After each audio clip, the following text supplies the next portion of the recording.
Here we go. So here we have Steve Mims and Joe Bailey Jr., who have made this documentary, Incendiary, the Willingham case. Now, is the real reason to do this is to say that Governor Rick Perry of Texas is a total pig? No, not at all. I mean, we've been on this story for 2 years, and we actually finished the film in March. It premiered at South by Southwest.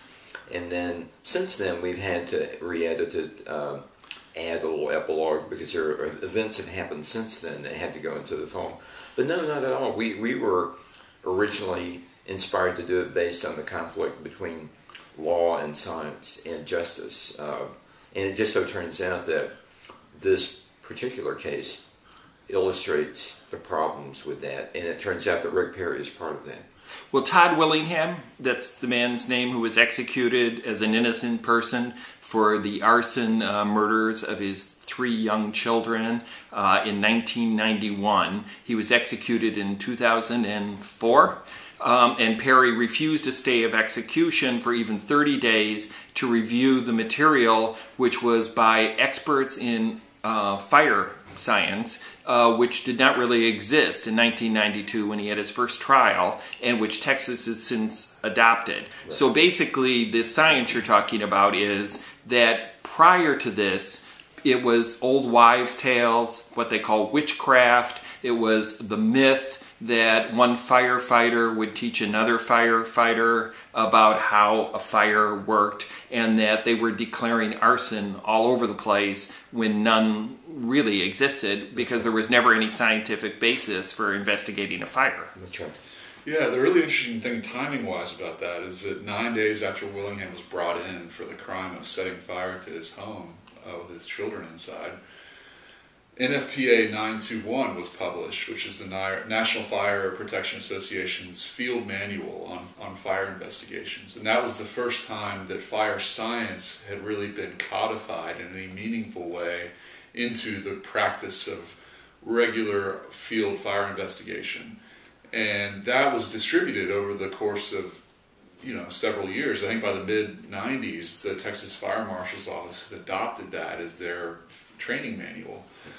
But even though it was in the world at the time of Willingham's trial, it hadn't really disseminated in a way where people had begun to question the evidence that convicted him. So when he was convicted of this horrible crime and called a monster, and one of the most disturbing aspects of your documentary is you speak to his defense lawyer, right, who goes flat out and says, well, he's guilty. He calls him a monster, right, and he says basically, whatever these people are trying to do, right, to rewrite the history, the facts are that, he did this horrible thing. Right.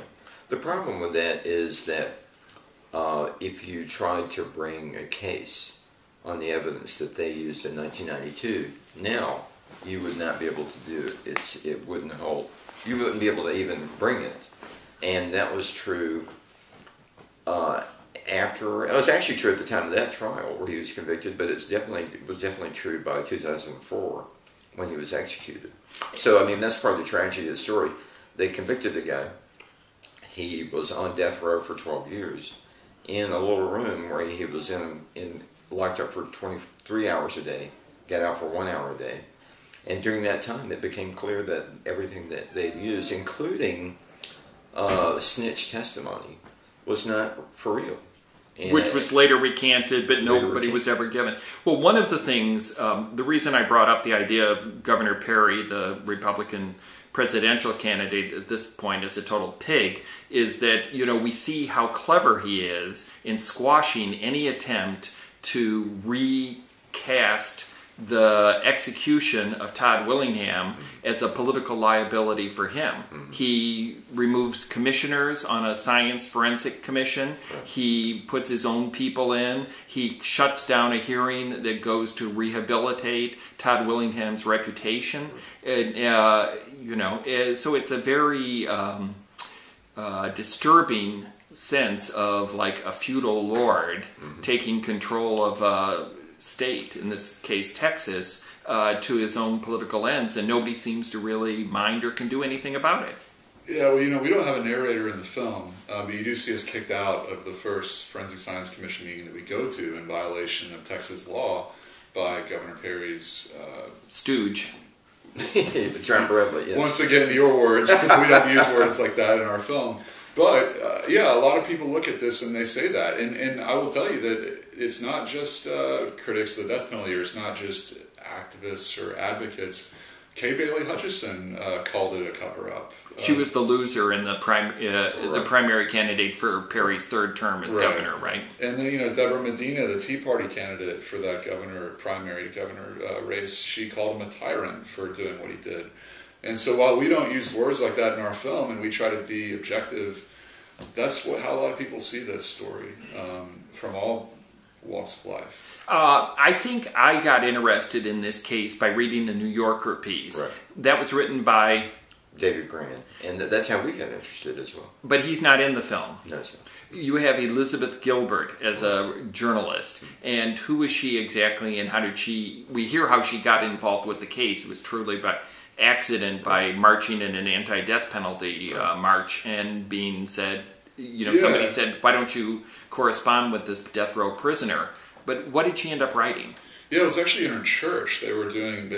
She was invited through her church to go visit with death row people, and she was struck by Willingham, and thought at first everybody says they're innocent, but she was struck by him and decided to go look into it further. And she looked through the court record and saw the testimony, the snitch testimony. Thought, wow, this looks fishy, and delved into it further. And she was actually kind of the one who got Gerald Hurst the materials that he needed, the fire scientist Gerald Hurst in the film, to really dig into the case and to really write an official report about it. Is Gerald Hurst the bearded, long-haired, bespectacled genius who looks like a hippie, but is actually the person who was involved?